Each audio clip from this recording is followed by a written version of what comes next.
श्री स्वामी समर्थ. तुम्हा सर्वांचं माझ्या चॅनलमध्ये मनापासून स्वागत आहे. तर बघा, लवकरच दिवाळी सुरू होणार आहे. सर्वांची शॉपिंग किंवा घरातली साफसफाई जी आहे ते आपण दिवाळीच्या आधी करतो. तसेच दिवाळीच्या आधी आपल्याला देवघरात काही वस्तू आणायच्या आहेत, कारण ह्या सर्व वस्तू तुम्हाला धनतेरस आणि लक्ष्मीपूजनाच्या दिवशी तुम्हाला या सगळ्या वस्तू लागणार आहे. तर ह्या वस्तू काय आहे तेच मी तुम्हाला आजच्या व्हिडिओमध्ये सांगणार आहे. व्हिडिओ पूर्ण बघा, जेणेकरून तुम्हाला संपूर्ण माहिती मिळेल. जर तुम्ही चॅनलवर नवीन असाल तर चॅनलला सबस्क्राईब करायला मात्र विसरू नका आणि व्हिडिओला लाईक करायला मात्र विसरू नका. तर बघा, यामधनं मी काही वस्तू सांगणार आहे. यामधनं तुमच्याकडे जर एकही वस्तू नसेल तर तुम्ही आवर्जून या वस्तू आणा, किंवा मग तुमच्याकडे काही वस्तू असतील तर ज्या नाही असतील त्या तुम्हाला आणायच्या आहे.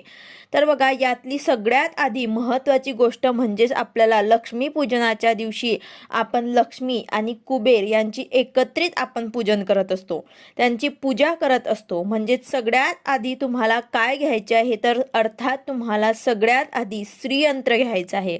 श्रीयंत्र ज्यांनी कोणी आतापर्यंत घेतलं नसेल त्यांनी आवर्जून या दिवाळीला तुम्हाला श्रीयंत्र घ्यायचं आहे. घरात श्रीयंत्र असणं हे खूप महत्त्वाचं आहे.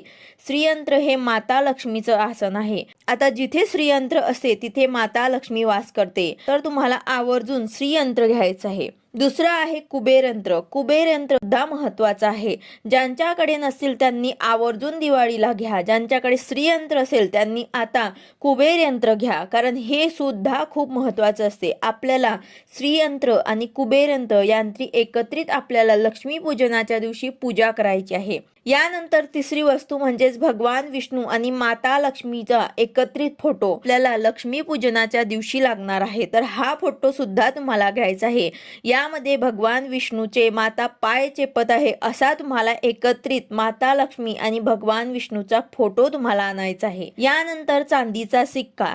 चांदीचा सिक्का तुम्ही तुमच्या बजेटनुसार घेऊ शकता. छोटा घेतला तरी सुद्धा चालेल, हरकत नाही, पण सिक्का मात्र तुम्हाला घ्यायचा आहे. या सिक्क्यामध्ये माता लक्ष्मी, माता सरस्वती आणि गणपती बाप्पा एकत्रित असा सुद्धा तुम्ही सिक्का घेऊ शकतात, किंवा मग फक्त माता लक्ष्मी असेल असा सुद्धा तुम्ही सिक्का घेऊ शकता. छोटा का होईना पण तुम्हाला आवर्जून या दिवाळीला तुम्हाला चांदीचा सिक्का आवर्जून घ्यायचा आहे. त्यानंतर शिरई किंवा केरसुनी. केरसुनीची आपण लक्ष्मीपूजनाच्या दिवशी पूजन करतो.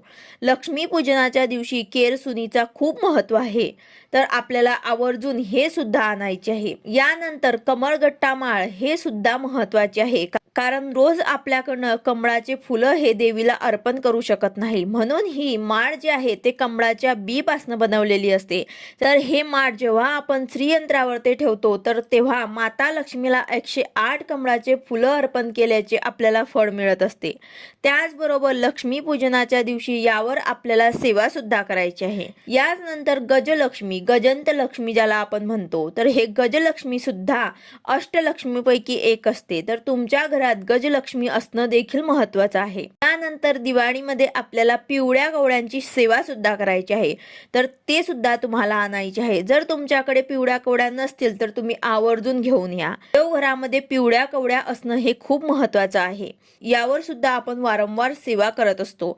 तर आवर्जून तुम्हाला कवड्या सुद्धा घ्यायच्या आहे. कवड्या माता लक्ष्मीला आकर्षित करतात. यानंतर वसुबारसच्या दिवशी आपल्याला गाय वासरूची पूजा करायची आहे. तर अशी ही मूर्ती सुद्धा तुम्हाला आवर्जून घ्यायची आहे. याची आपल्याला वसुबारसच्या दिवशी आपल्याला पूजा करायची आहे. कारण आता आपण शहरामध्ये राहत असतो तर तिथे आपल्याला गाय मिळणं हे खूप अवघड आहे. तर त्यासाठी आपल्याला घरातच गाय वासरूंची ही मूर्ती जी असते त्याची आपल्याला पूजा करायची आहे. त्यानंतर आहे पंचगव्य. पंचगव्यमध्ये गाईचे शेण, गोमूत्र, दूध, दही, तूप या सगळ्या 5 गोष्टी मिळून पंचगव्य होतं. जसं आपण उटणं लावतो तसेच आपल्याला हे लावून आंघोळ करायची असते. लक्ष्मीपूजनाच्या दिवशी तर हे आपल्याला लावायचंच आहे. यामुळे आपल्या घरातली, आपल्यामधली जी नकारात्मकता आहे ती जाण्यासाठी मदत होते. तर यासाठी आवर्जून हे सुद्धा तुम्हाला आणायचं आहे. त्यानंतर अतिशय महत्त्वाचं म्हणजे कवड्यांचे तोरण. घराच्या मुख्य दरवाजाला तुम्हाला हे कवड्यांचं तोरण सुद्धा लावायचं आहे. कवड्यांचं तोरण लावल्यामुळे आपल्या घराकडे कोणाची वाईट नजर असेल तर त्याचा आपल्यावर परिणाम होत नाही. घराचा मुख्य दरवाजा खूप महत्वाचा असतो, म्हणून ही महत्वाची गोष्ट लावायला विसरू नका. तर याचबरोबर हे सुद्धा तुम्हाला आवर्जून आणायचं आहे. तर ह्या सर्व वस्तू तुम्हाला आवर्जून घ्यायच्या आहे. आता यामधनं तुमच्याकडे काही वस्तू असतील तर अतिशय उत्तम, पण ज्या वस्तू राहिलेल्या आहेत त्या तुम्हाला आवर्जून घ्यायच्या आहे. दिवाळी हा सण माता लक्ष्मीच्या आगमनासाठी असतो. माता लक्ष्मीला आकर्षित करण्यासाठी ह्या काही वस्तू आपल्याला आवर्जून घ्यायच्या आहे.